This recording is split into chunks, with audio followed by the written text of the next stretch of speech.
All right, well, welcome to Friday, although you might not be watching this on Friday, but it is Friday, certainly at least for me, and probably when you start to watch this.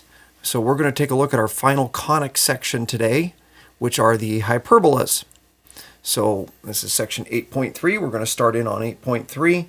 So we've looked at the parabola, which if you remember, that's when you, and if you take a look back there at the beginning, you can see the way that you cut the cone in order to get the parabola. It's essentially when you cut the cone parallel to the slope of the cone, you get the parabola. If you cut it where it's going to go through, where your slope is less or greater than the slope of the cone, you get your hyperbola. And if you cut it where your slope is less than the slope of the cone, you get your ellipse, which we just looked at. So we're going to look at the hyperbola right now, which basically, if you take a look at the drawings there in your book, I can look at that page there. So we're looking at the drawings in your book. This is back when it first introduced conic sections here. If you take a look back there on page 572, if you take a look at those, you can see those general shapes. So we can see the hyperbolas there are our last one. And what it does really produce is back-to-back U-shaped looking figures is what it looks like. So I encourage you to go ahead and take a look at that. I think what I'll do when I send out this video, I think I'll see if I can attach a link to a conic section explorer that will actually let you play around on your computer with exploring what these conic sections are like. So I'll see if I can make that work, and so look for the link with this video when you get that. So anyway, let's take a look here at the hyperbolas. So first, I'll show this to you. This is the entirety of what you're going to want to sketch here. And my suggestion, don't start sketching right away. Listen to me explain it, then pause the video and sketch it, and then go back and re-listen to me explain it, and it'll probably make more sense in that regard. So let's go ahead, let's take a look here. So what we see here is the key point is the center. Okay, that's our HK. It's going to be the center, and we're going to have these back-to-back U-shaped things that are happening. The vertices, if you want to think of it like this, a hyperbola is almost like an ellipse that is exploded. So if you kind of think of an ellipse that would go around through here, where you have your A going, which is your distance from the center to a vertex, two vertices, your B being the semi-minor axis here on your ellipse. You can almost think of it like that. And all of a sudden, instead of the foci being inside, if you push the foci to outside, it basically takes that oval shape and explodes it out into this hyperbola, and the foci move to the outside. Notice here what this makes. A is still, we don't call it a semi-major axis anymore. We call it a semi-transverse axis. And B is the one that goes with it. We call that the semi-conjugate axis. And then we see that these asymptotes go through the center, and this creates a box here, a rectangle that's A in length or width, if we want to think of it that way, and B is the other dimension. And these asymptotes go through the corners, and then the hyperbolas approach the asymptotes as they go out, is what they do. They wrap around the foci like that, and then they go out and they approach the asymptotes, never actually getting to them. Notice in this case, A is still the distance from center to vertex, B is that semi-conjugate, and C is still the distance from center to focus. The big difference here is now C has become bigger than A, whereas C was less than A in the ellipse. So let's take a look at some of the characteristics. So now I would suggest pause, sketch it, and then maybe re-listen to the explanation if you think you need to. So let's chart this. So we're going to chart our hyperbolas. So we're going to start with a center of H and K, and we're going to include three basic things. We're going to include the characteristics. We're going to have those that open horizontally. These are the ones that open horizontally right here. We will have those that open vertically. They would be ones where the hyperbolas are vertical. They're on top of each other, opening up vertically, up and down, just like these open up left and right. Okay, so the first thing we're going to look at with those is going to be the equation. So what does the equation look like for one that opens up horizontally, and what's the equation look like for one that opens up vertically? Well, because these have a lot of the same features as an ellipse, they really have an equation that is very similar to an ellipse. But there are certain key, well, really one big key difference. And as we look at this, this looks almost identical to the ellipse.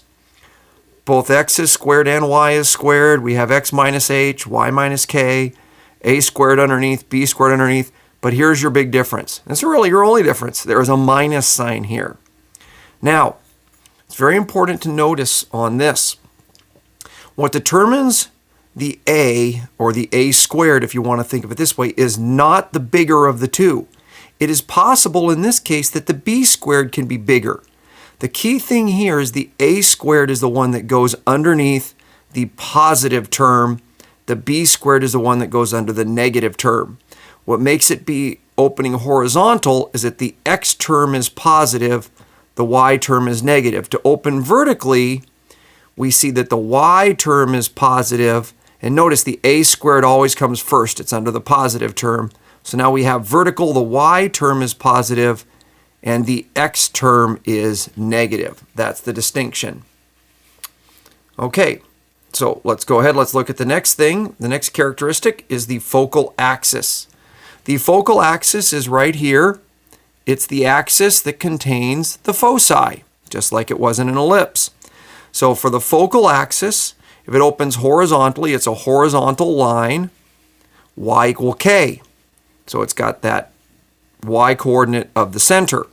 If it's a vertical opening ellipse, it's going to be x equal h. That's simple. It's just a vertical line or a horizontal line. The next characteristic are the vertices. So the good news is this is just the same as an ellipse. Okay, the vertices start from my center, and I go a to the right and a to the left of its horizontal. So I simply take the h coordinate, add and subtract a from that, and I get two vertices. One that's h plus a k, and the other one is h minus a k.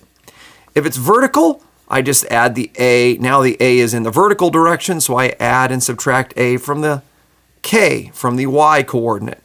And I have that. That's exactly the same as an ellipse. Next characteristic are the foci.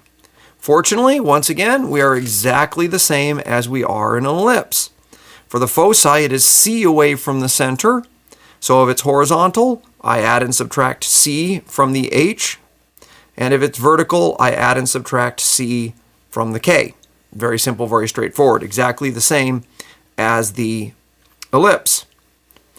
And also the same as the ellipse, they have a Pythagorean relation. But the relation is different. In an ellipse, the biggest value between a, b, and c was a. So it was a squared that was equal to b squared plus c squared. Here, in this case, the biggest value is c. It's the biggest. So what we have here is the a squared plus b squared is equal to c squared. So this is exactly the same as the way we normally write the Pythagorean theorem. C squared is our biggest value. Doesn't matter whether it's horizontal or vertical. That's the same, the Pythagorean relation.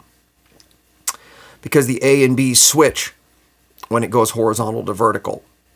Now, there is one more characteristic that is unique to a hyperbola here that we're going to look at. And that's a feature that hyperbolas have that ellipses do not. They have asymptotes. So it's important to understand the asymptotes. Well, the asymptotes are a line that go through the center. So if we think of an equation for a line through the center, we have y equal to, and if you want to think of it, this comes from the equation y minus, if we know we have, this comes from the whole idea of point slope form. So if I was to go ahead and show you, I'll quickly show you where this comes from. I don't have this in the notes specifically, but I can show you here. So if we have something that is of the form If we know we have a point, then to get equation of a line, we know it's going to be y minus whatever the y coordinate is of our known value. This is going to look weird when my hand goes in. It's going to focus on my hand, and so it's not going to be not going to look right. So the point that we have is the center. So we know we have y minus k equals our slope m times x minus h. Because we know it goes through the center, so we know we can use h and k as the point, and then we just have to have the slope. Well, the slope is found by, if we look at the diagram here, the slope is found by looking here. If I start here, it's vertical, it's y, change in y over change in x. So that would be b over a for this one, and this one would be negative b over a. So what we see here is that if it is vertical, we would just, well, if I look here, let me show it to you here first. If I look here, if I solve this, if I solve it for y, y would equal, if I add k to both sides, I get m times x minus h plus k, like that. So this is where my equation for the asymptote comes from. If we look here, we see we've got y equal to, and I've got my change in y over my change in x. That's my, and I have both, two of them. I have both positive and negative. Then I have x minus h plus k.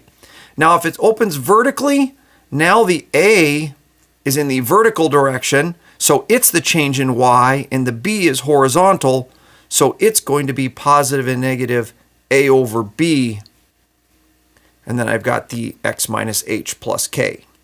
So those are the formulas for the asymptotes. All right, let's apply these, and let's apply the information in the chart to see if we can do some things. So let's look at an example. We want to find the vertices and the foci of this this hyperbola.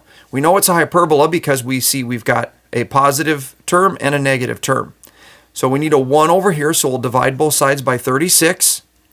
So dividing both sides by 36, we get this. Notice our h and k are easy to pick out. They're 0 and 0. We also notice that the x squared is the positive term, therefore this is a horizontally opening one. So we know this is our a squared, this is our b squared.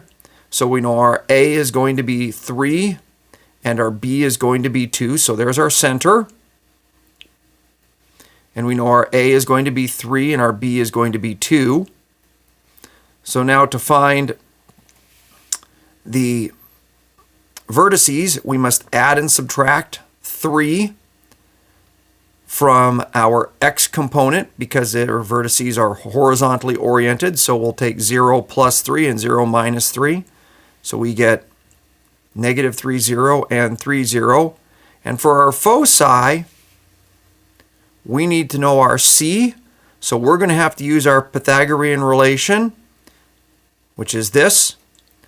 We know our a squared is going to be 9 and our b squared is going to be 4. So that makes our c squared 5 and our I'm subtracting. Makes our c squared 13, which makes our c square root of 13. So I must add and subtract the square root of 13 from our h coordinate, and those become my foci. Okay, so for your homework, 1 through 10 all. So do the first 10, just working with these hyperbolas, and then the equations are going to be pretty simple today. We'll get into more complex ones next week, but for right now, we'll keep it pretty simple. Hope things are going well, and until next week.